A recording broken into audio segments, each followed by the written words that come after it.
I'm going to be talking about the national research that we did for 3 years. This booklet is downloadable, and you have that information, or you can have that information. If you go to the cal.org website, it's free, it's downloadable there for you.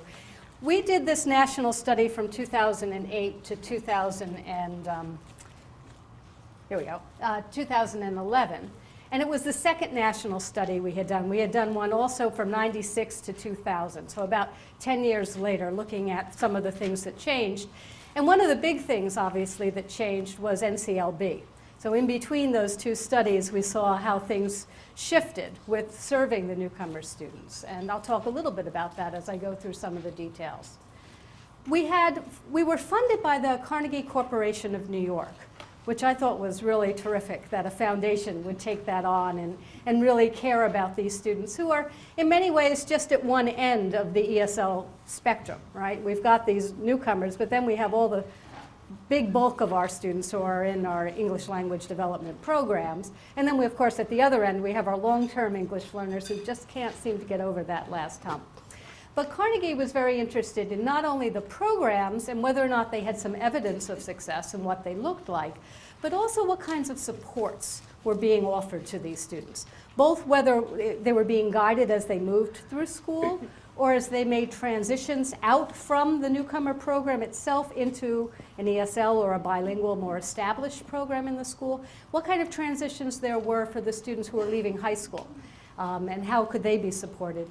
They wanted to know more about the social capital that was involved. What kind of partnerships, what kind of social services or community organizations were helping these newcomer students and their families, writ a little bit larger. So these are some of the things that we looked at in the course of the work. We had a couple of different tasks. One was to do a national survey of programs to find as many as we could that would then in turn voluntarily participate in our survey. So we know there were a lot more programs that were out there, but not all of them chose to participate in the survey.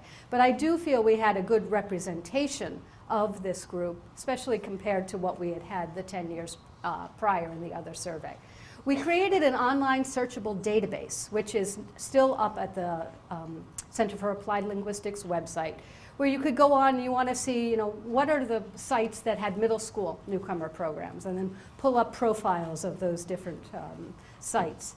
However, we have not updated it because, like all things with funding, the funding stopped in 2012, and so what you have is an archival database. Many of the programs are still in operation, but there may be some that no longer are. We did a case studies of 10 promising programs, and I'll define promising in a little bit as we go through this. And then obviously the report that I showed you earlier. This probably doesn't surprise anyone. We have newcomer students throughout the United States, and they come from all different types of countries and language backgrounds. They arrive at different ages. You know all of this, obviously. As we were working with the schools, we tried to see if there were ways to categorize the students. And these were the most common ways that the school districts were thinking about them. There were the students who were already literate in their first language.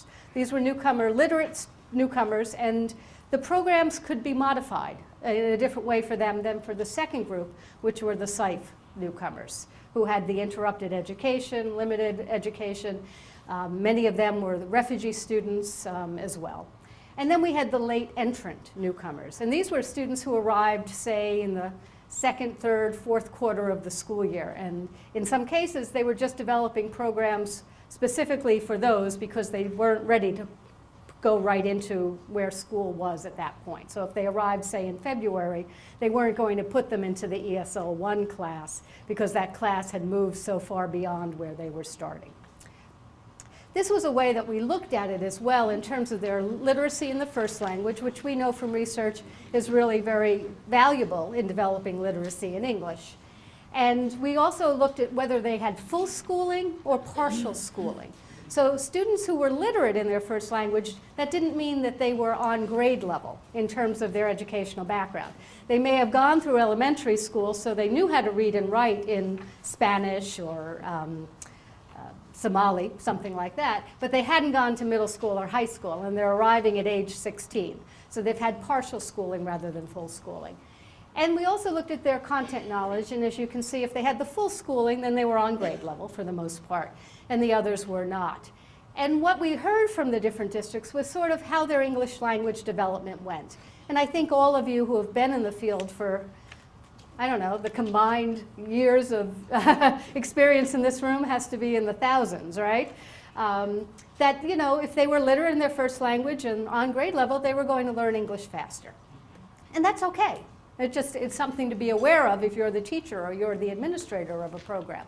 And that the SCIFE students tended to be slower at first, but that didn't mean they didn't catch up and they didn't make progress.